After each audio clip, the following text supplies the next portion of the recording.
Leo tunashuhudia mataifa mbalimbali Mashariki ya Kati, wenzetu amani imetoweka, amani imevurugika, amani imeharibika. Sisi kama Watanzania hatuna funzo kubwa zaidi ya kutazama yale yanayoendelea kwa wenzetu. Kama tulikuwa tujui bomu lina athari gani, leo tunatazama mabomu yana athari gani. Kama tulikuwa tunaishi kwamba binadamu sasa hivi wanaishi kama digidigi wenzetu, tuangalie maisha tunayoishi, alafu baadaye kile kinachotokea na kinachofanyika kule tuangalie kwamba ipo siku kama tutachezea amani ya taifa letu, tutaishi na sisi kama wanyama msituni, tutamwagana damu kama wenzetu leo wanavyoendelea.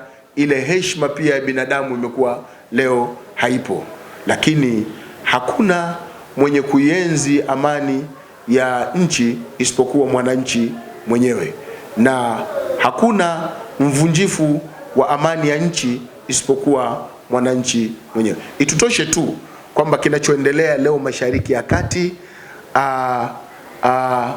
ni chokochoko za wale ambao hawatakii mema mataifa yao, za wale ambao hawatakii mema mataifa yao. Kwa mfano tukiangalia ishu ya Iran.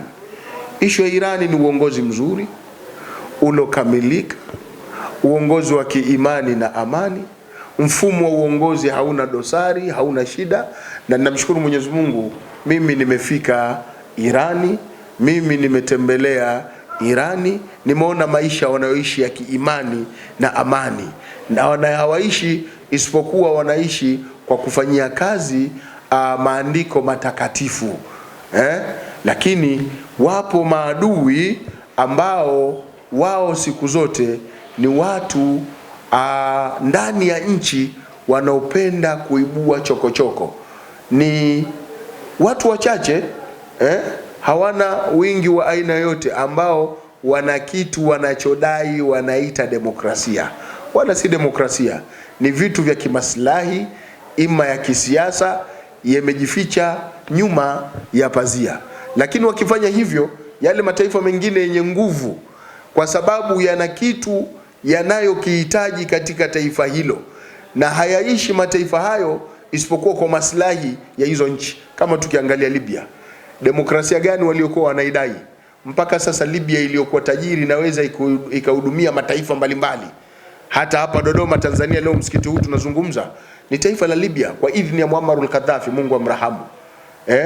Mpaka huko duniani huko kwa hao wenyewe Uingereza amejenga chuo kikuu, kila kitu bure. Mimi ni zao la Muammar Gaddafi, nimeenda kusoma bure, nimerudi bure, kila kitu, huduma zilikuwa zinafanyika bure.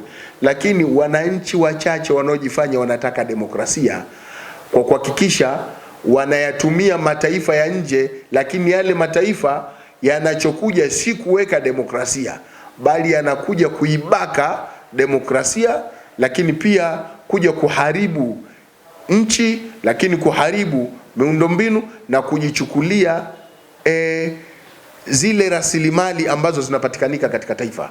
Leo demokrasia ya Libya iko wapi? Waliokuwa wanadai demokrasia. Leo demokrasia ya Iraki iko wapi? Na hata ya Irani wajitokeza wachache ambao hawapo pale ndani ya Irani, ambao wanataka kuishi maisha ya tofauti na demokrasia ilivyo nchini mwao, au tofauti na katiba ya nchi.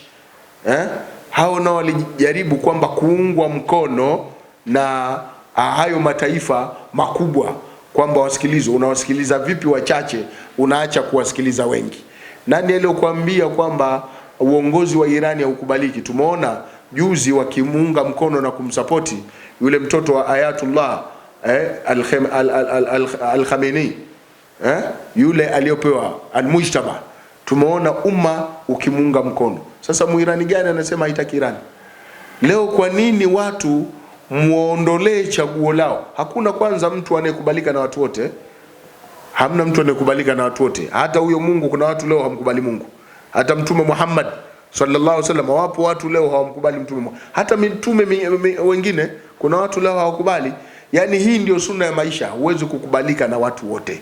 Huwezi kukubalika na watu. Wao wenyewe hayo mataifa makubwa pia na wao ndani ya nchi zao kuna maandamano, na kila siku wananchi wao hawaridhiki yale wanayoyafanya kwa mataifa haya mengine ya Mashariki ya Kati au ubeberu wanaofanya, lakini nani anawaingilia leo? Kwa hivyo wao wanaangalia sauti ya wachache, alafu wanataka kujaribu kama kuwapa nguvu ili wapate nia ya kuingia kuchukua rasilimali zetu tulizokuwa nazo. Kwa hiyo tunajifunza kutokana na vita inayoendelea Mashariki ya Kati kwamba tusije tukafika mahala ikawa majuto ni mjukuu. Hizi rasilimali tunazozitegemea zitakuja kuchukuliwa na sisi tutarudi katika ufukara, tutarudi katika umaskini. Miundo mbinu ambayo serikali yetu imejitahidi kwa miaka kadhaa mpaka leo hii awamu ya 6 mama yetu Daktari Samia Suluhu Hassan kwa mazuri anayoendelea kuyafanya na slogan yake ya kazi iendelee. Kwa hivyo kazi tunaona namna zinavyoendelea, tunaona namna gani utu na namna tunavyosonga mbele kimaendeleo. Kwa hivyo hii ni serikali ya kuiombea dua, lakini kuliombea dua taifa letu la Jamhuri ya Muungano wa Tanzania, lakini kumwombea rais wetu wa Jamhuri ya Muungano wa Tanzania mama yetu Daktari Samia Suluhu Hassan kutokana na namna anavyopambana usiku na mchana halali mama huyu kwa ajili ya kuhakikisha leo tunatembelea mabarabara mazuri, tunapata huduma za umeme vizuri. Kipindi huko nyuma umeme ulikuwa kila siku ni kukatika. Leo tumesahau habari ya kukatika umeme. Lakini pia vile vile maji, watu walikuwa wakipanga foleni kipindi mimi nakumbuka cha nyuma. Zaidi ya foleni watu 200. Lakini leo nani na kila mmoja kwake kaya yake ina maji bure. Umeme mpaka vijijini. Leo tunaona namna flyover sio zilivyokuwa bwerere za bure. Hata tulikuwa tunashuhudia mataifa mengine, lakini leo yapo katika taifa letu. Watanzania tuungane, tuwe wamoja, tuwe tuna moyo wa kizalendo na tuwe wazalendo kwa taifa letu la Jamhuri ya Muungano wa Tanzania. Tuienzini amani na tuthamini chetu kuliko kuthamini cha mtu. Wassalamu alaikum warahmatullahi wabarakatuh.